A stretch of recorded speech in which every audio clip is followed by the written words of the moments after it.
Hello friends, എല്ലാവർക്കും നമസ്കാരം. നിങ്ങളേവരും കാത്തിരിക്കുന്ന നയനയുടെയും ആദർശിന്റെയും അടുത്ത ആഴ്ചയിലെ വിശേഷത്തിലേക്ക് എല്ലാ കൂട്ടുകാർക്കും സ്വാഗതം. എല്ലാവർക്കും നല്ലൊരു ശുഭരാത്രി നേർന്നുകൊണ്ട് തന്നെ നമുക്ക് അടുത്ത ആഴ്ചയിലെ വിശേഷത്തിലേക്ക് കടക്കാം. അതിനു മുമ്പായിട്ട് ആരെങ്കിലും നമ്മുടെ ഈ ചാനൽ ആദ്യമായിട്ട് കാണുന്നുണ്ടെങ്കിൽ നിങ്ങൾ സബ്സ്ക്രൈബ് ചെയ്ത് വെച്ചിട്ടില്ലെങ്കിൽ തീർച്ചയായിട്ടും സബ്സ്ക്രൈബ് ചെയ്ത് വെച്ചോളൂ. അതിനോടൊപ്പം മാക്സിമം എല്ലാവരും നമ്മുടെ വീഡിയോ ഇഷ്ടപ്പെടുകയാണെങ്കിൽ ഒരു ലൈക്കും കൂടി അടിച്ചിട്ട് പോകാൻ മറക്കരുതേ. അപ്പൊ നമുക്ക് നേരെ അടുത്ത ആഴ്ചയിലെ നെക്സ്റ്റ് വീക്ക് പ്രൊമോയിലേക്ക് കടക്കാം. അപ്പൊ നിങ്ങൾ ചെറിയൊരു പ്രമോ ഒക്കെ കിട്ടിയിട്ടുണ്ട്, ജനറൽ പ്രമോ ഒക്കെ കിട്ടിയിട്ടുണ്ട്. അപ്പൊ അതൊക്കെ കണ്ടിട്ട് കാത്തിരിക്കുകയാണെന്ന് എനിക്കറിയാം. ഏതായാലും ഇത്രയും നാളും മറച്ചു വെച്ച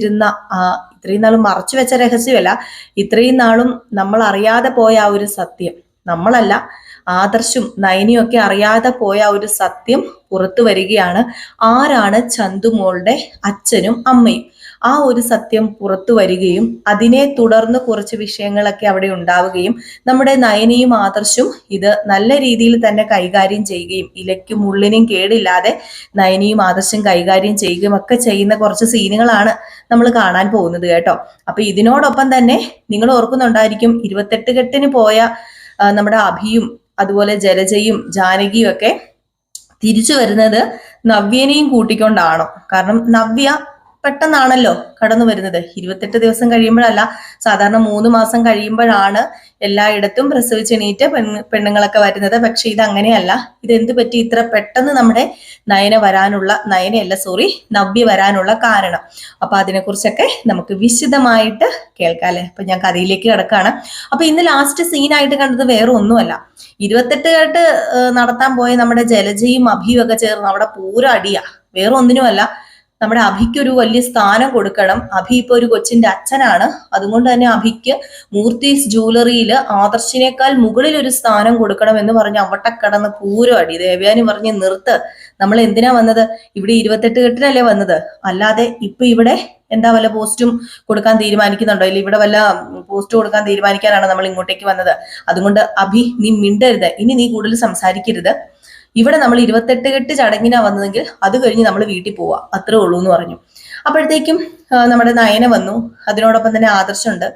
പിന്നെ അവിടെ നവ്യയും കുഞ്ഞും വരികയാണ്. അപ്പം നവ്യനെയും കുഞ്ഞിനെയും കണ്ടിട്ട് നമ്മുടെ ദേവയാനിക്ക് ഭയങ്കര സന്തോഷമാവുകയും ദേവയാനി അതിനെ എടുത്ത് കയ്യിൽ പിടിച്ചിട്ട് പറയുകയാണ്, അനന്തപുരി തറവാട്ടിലെ ആദ്യത്തെ പേരക്കുട്ടിയാണ് നീ എന്നിങ്ങനെ പറയുന്നു.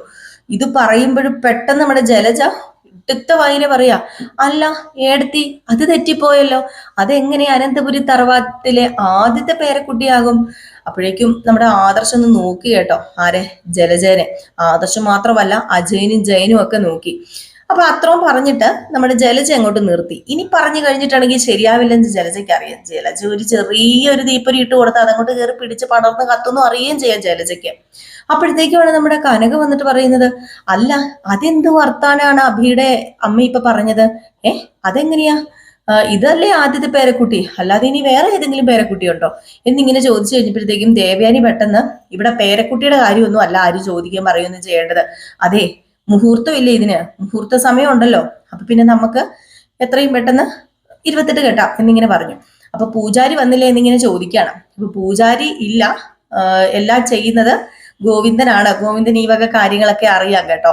ഇവര് പൂജകളും കാര്യങ്ങളൊക്കെ ചെയ്യുന്നതല്ലേ, അതായത് വിഗ്രഹങ്ങളൊക്കെ പൂജിച്ച് തന്നെയാണ് കൊടുക്കുകയൊക്കെ ചെയ്യുന്നത്. അപ്പൊ അമ്പലത്തിലെ കാര്യങ്ങളും എന്താണ് ഒരു 28 കെട്ടിന് ചെല്ലേണ്ടതെന്നൊക്കെ അറിയാം ഗോവിന്ദൻ. അപ്പം കനക പറയാ, അതിന് ഗോവിന്ദേട്ടൻ ഉണ്ടല്ലോ ഇവിടെ, അതുകൊണ്ട് ഞങ്ങൾ പ്രത്യേകിച്ച് ആരെയും വിളിച്ചിട്ടില്ല, ഗോവിന്ദേട്ടൻ എല്ലാ കാര്യങ്ങളും അറിയാം എന്നിങ്ങനെ പറഞ്ഞപ്പോഴത്തേക്കും, ഓ ഇനിയിപ്പം ആരെങ്കിലും പുറത്തുനിന്ന് വിളിച്ചു കഴിഞ്ഞിട്ടാണെങ്കിൽ കയ്യിൽ നിന്ന് പൈസ പോകുന്ന ഓർത്തിട്ടായിരിക്കുമല്ലോ ആരെയും പുറത്തുനിന്ന് വിളിക്കാത്തതെന്ന് ജലജ.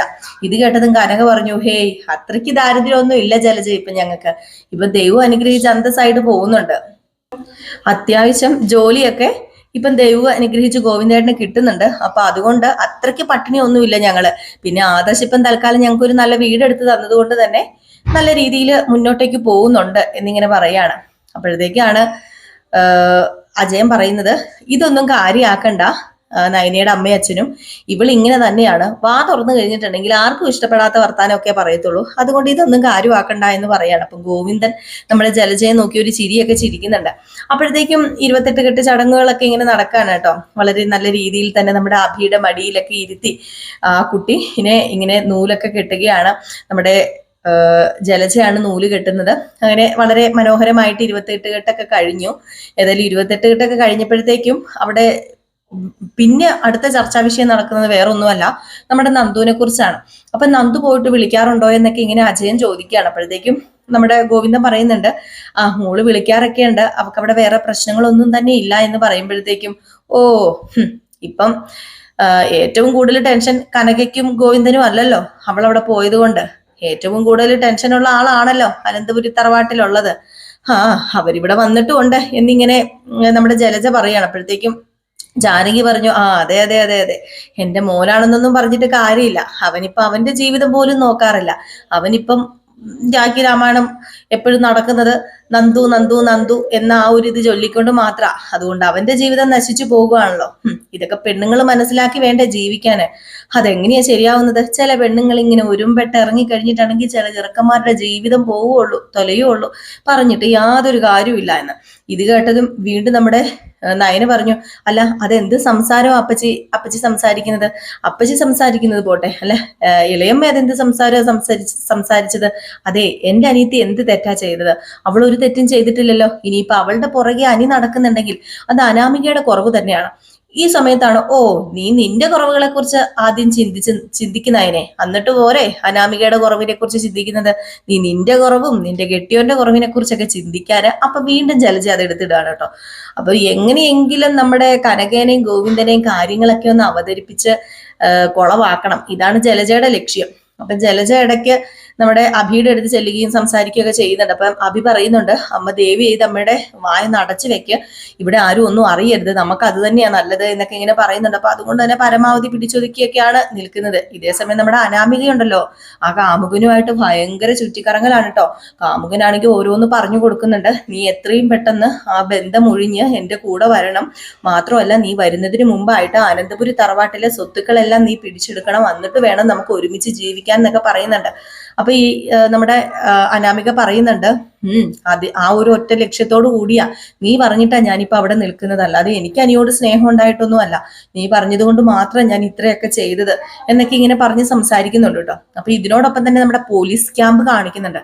പോലീസ് ക്യാമ്പിൽ നടക്കുന്നത് എന്താ ഒരിക്കലും അംഗീകരിക്കാൻ പറ്റാത്ത കാര്യങ്ങളാണ്. നമ്മുടെ വേണുവും രേവതിയും പറഞ്ഞു വിട്ട ആ ഒരു ട്രെയിനർ നമ്മുടെ നന്ദുവിനെ അവിടെ ശിഷ ഇപ്പ വരപ്പിക്കുകയാണ്.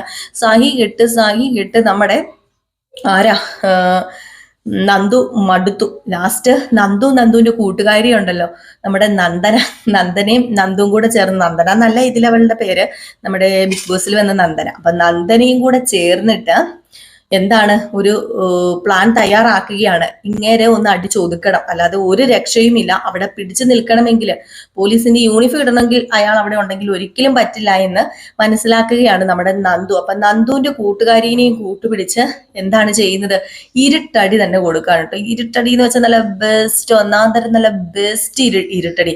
ആരാന്ന് പോലും അറിയത്തില്ല ആ അടി അടിച്ചത്. പക്ഷെ അയാൾക്കറിയാം ആരാന്ന്, നമ്മുടെ നന്ദു തന്നെയാണെന്ന് അറിയാം ഈ അടി അടിച്ചത്. ഏതായാലും അങ്ങനെയുള്ള കുറച്ച് വിശേഷങ്ങളും കാണിക്കുന്നുണ്ട്. ഇതിനോടൊപ്പമാണ് നമ്മുടെ നവ്യക്ക് പെട്ടെന്ന് അനന്തപുരി തറവാട്ടിലേക്ക് വരാൻ തോന്നുകയാണ്. അത് നവ്യക്ക് തോന്നുന്നതാണോ? നവ്യക്ക് തോന്നുന്നല്ലാട്ടോ, അത് നമ്മുടെ അഭിയുടെ പ്ലാനാണ്. അഭി എങ്ങനെയെങ്കിലും നമ്മുടെ നവ്യേനെ അനന്തപുരി തറവാട്ടിലേക്ക് വിളിച്ചു വരുത്തണം. അവിടെ വിളിച്ചു വരുത്തിയിട്ട് വേണം ബാക്കി കളികളൊക്കെ നമ്മുടെ അഭിക്കും ജലജയ്ക്കും കളിക്കാൻ. അങ്ങനെ ജലജ അഭിയോട് പറയാണ്, മോനെ നീ ഒരു കാര്യം ചെയ്യണം, നീ അവളെ എത്രയും പെട്ടെന്ന് കൂട്ടി ഇങ്ങോട്ടേക്ക് കൊണ്ടുവരണം. അവളെ അവിടെ ഇനി നിർത്തുമൊന്നും വേണ്ട, അവളെ നീ ഇങ്ങോട്ട് കൂട്ടിക്കൊണ്ട് വരുമ്പം അവളുടെ അച്ഛനും അമ്മയും ഇവിടെ വരുമല്ലോ, അപ്പൊ ഈ വിഷയങ്ങളൊക്കെ അറിഞ്ഞത് വലിയ പ്രശ്നമാകണം. അങ്ങനെ നയനയെ കൂട്ടിക്കൊണ്ട് ഗോവിന്ദൻ പോകും. എങ്ങോട്ടേക്ക്? നന്ദാവനത്തിലേക്ക്. അവിടെ പോയി കഴിയുമ്പോഴത്തേക്കും നിന്റെ പെണ്ണുമ്പിള്ളേനെ നിനക്കും പതുക്കെ എന്ത് ചെയ്യാം, അടിച്ച് അങ്ങോട്ടേക്ക് കളയാം. അപ്പൊ ഇതിനിടയിൽ കുറെ പ്രശ്നങ്ങൾ കലങ്ങി മറിയും. അതുപോലെ തന്നെ നമ്മുടെ നവ്യനെ വെച്ച് തന്നെ കുറച്ച് കളികളൊക്കെ കളിക്കണം. കാരണം നവ്യ അവിടെ എന്തെങ്കിലും പറഞ്ഞു കഴിഞ്ഞിട്ടുണ്ടെങ്കിൽ നമ്മുടെ നയനെ സാധിച്ചു കൊടുക്കുന്നത് നന്നായിട്ട് അറിയാം. അപ്പൊ നവ്യനെ വെച്ചുകൊണ്ട് തന്നെ അഭിക്ക് മൂർത്തീസ് ജ്വല്ലറിയിൽ ഒരു നല്ല പോസ്റ്റ് തന്നെ കൊടുക്കാൻ വേണ്ടി 2-3 ബ്രാഞ്ച് നമ്മുടെ അഭിനെ ഏൽപ്പിക്കാൻ വേണ്ടിയുള്ള കുരുട്ടു ബുദ്ധിയാണ് കേട്ടോ ഈ നവ്യനെ കൂട്ടിക്കൊണ്ട് വരുന്നത്. അപ്പൊ നവ്യ സത്യം പറഞ്ഞാൽ പഴയ ഒരു രീതിയിലേക്ക് മാറുകയാണ്. നവ്യയുടെ സ്വഭാവം പഴയ രീതി എന്ന് പറഞ്ഞാൽ ആ ഒരു അഹങ്കാരിയായ ഒരു നവ്യ ഉണ്ടല്ലോ, ആ നവ്യയിലേക്ക് എത്തുകയാണ് കേട്ടോ. സത്യത്തിൽ നമ്മുടെ അഭിനെയും ജലജനെയും കണ്ണടച്ച് വിശ്വസിക്കുകയാണ് നവ്യ. വിശ്വസിച്ചു പോകും. അതുപോലെയുള്ള കാര്യങ്ങളാണ് അഭിയും ജലജയും ചെയ്യുന്നത്. അപ്പൊ അങ്ങനെയുള്ള കുറച്ച് സീനുകളൊക്കെ ഉണ്ട്. അപ്പൊ അങ്ങനെയുള്ള കുറച്ച് കാര്യങ്ങളൊക്കെ വരാനുണ്ട്. ഇതിനോടൊപ്പം തന്നെ നമ്മുടെ ആദർശ് വരികയാണ്. ആദർശ് വന്നിട്ട് DNA ടെസ്റ്റ് കിട്ടി, നീ ഒന്നുകൊണ്ടും പേടിക്കണ്ട, നീ അല്ല ആ കുട്ടിയുടെ അച്ഛൻ, നീ ആ കുട്ടിയുടെ അച്ഛനേ അല്ല, പക്ഷേ അനന്തപുരി തറവാട്ടിലെ ഒരു കൊച്ചുമകൻ ആ കുട്ടിയുടെ അച്ഛൻ തന്നെയാണ്, അത് വേറെ ആരുമല്ല, അഭിയാണ് കുട്ടിയുടെ അച്ഛൻ എന്ന നഗ്ന സത്യം തെളിയുകയാണ്. അവിടെയും ഒരു വലിയ ട്വിസ്റ്റ് ഉണ്ട് കേട്ടോ. ആ സത്യം മറച്ചു വെക്കേണ്ട ഒരു അവസ്ഥയാണ് നയന കാരണം ആദർശിന് സംഭവിക്കുന്നത്. നയനെ ആ കുട്ടിയുടെ അമ്മയായിട്ടും ആദർശ് ആ കുട്ടിയുടെ അച്ഛനായിട്ടും തന്നെ മാറുകയാണ്. അതിനും കാര്യമുണ്ട്. ഇതൊക്കെ ഞാൻ നമ്മുടെ അപ്കമിങ് വിശേഷങ്ങളിൽ പറഞ്ഞായിരുന്നു കേട്ടോ നിങ്ങളോട്. അതൊക്കെ ഞാൻ കുറെ ദിവസങ്ങൾക്ക് മുമ്പ് പറഞ്ഞായിരുന്നു. കാരണം വേറൊന്നുമല്ല, നമ്മുടെ നവ്യയുടെയും ഹബിയുടെയും ജീവിതം, തന്റെ ചേച്ചിയുടെ ജീവിതം നശിച്ചു പോകരുത്. നവ്യ ഇതറിഞ്ഞു കഴിഞ്ഞാൽ ഉറപ്പായിട്ടും നമ്മുടെ നയനെ ക്ഷമിക്കുന്നത് പോലെ ഒരിക്കലും നവ്യക്ക് ക്ഷമിക്കാൻ പറ്റില്ല, ഒരിക്കലും പറ്റില്ല. അതുകൊണ്ട് തന്നെ നവ്യ എന്ത് ചെയ്യും, കുടുംബവും എല്ലാത്തിനും ഉപേക്ഷിച്ചിട്ട് അങ്ങ് പോകും. അപ്പൊ അതുകൊണ്ട് തന്നെ അവരുടെ കുടുംബ ബന്ധം തകരാതിരിക്കാൻ, തന്റെ ചേച്ചിയുടെ കുടുംബ ബന്ധം തകരാതെ ഇരിക്കാന് നമ്മുടെ ആദർശ് തന്നെ ആ ഒരു കുറ്റം ഏറ്റെടുക്കുകയാണ്. പക്ഷേ മുത്തശ്ശനും മുത്തശ്ശിക്കും ഒക്കെ ഇതറിയാം, അതുപോലെ നമ്മുടെ ദേവയാനിക്കും ഇതറിയാം, ബാക്കി ആർക്കും അറിയില്ല. പക്ഷെ നമ്മുടെ നവ്യയുടെ അഹങ്കാരം കാണുമ്പോൾ നമ്മൾ ഓർത്തു പോകും കേട്ടോ, ഈ സത്യങ്ങളൊക്കെ ഒന്ന് വെളിയിൽ വന്നിരുന്നെങ്കിൽ എന്ന്. അപ്പൊ അങ്ങനെയുള്ള കുറച്ച് മുഹൂർത്തങ്ങൾ നമ്മൾ കാണാൻ കിടക്കാണ്. അപ്പൊ എല്ലാവരും കാത്തിരിക്കുക അടുത്ത വിശേഷത്തിനായിട്ട്. അപ്പൊ നെക്സ്റ്റ് വീക്ക് പ്രമേയമാണ് ഞാൻ പറഞ്ഞിരിക്കുന്നത്. അടുത്ത ആഴ്ചയിലെ ഫുൾ വിശേഷം ഞാൻ പറഞ്ഞിട്ടുണ്ട് കേട്ടോ. അപ്പൊ ഇനി അടുത്ത എന്തെങ്കിലും അപ്ഡേഷനുകളൊക്കെ ഉണ്ടെങ്കിൽ ഞാൻ നിങ്ങളെ അറിയിക്കാമേ. അപ്പൊ എല്ലാവരും തീർച്ചയായിട്ടും ഒരു ലൈക്ക് അടിച്ചിട്ട് പോകാൻ മറക്കരുത്. അപ്പൊ ടാറ്റാ, ബൈ ബൈ.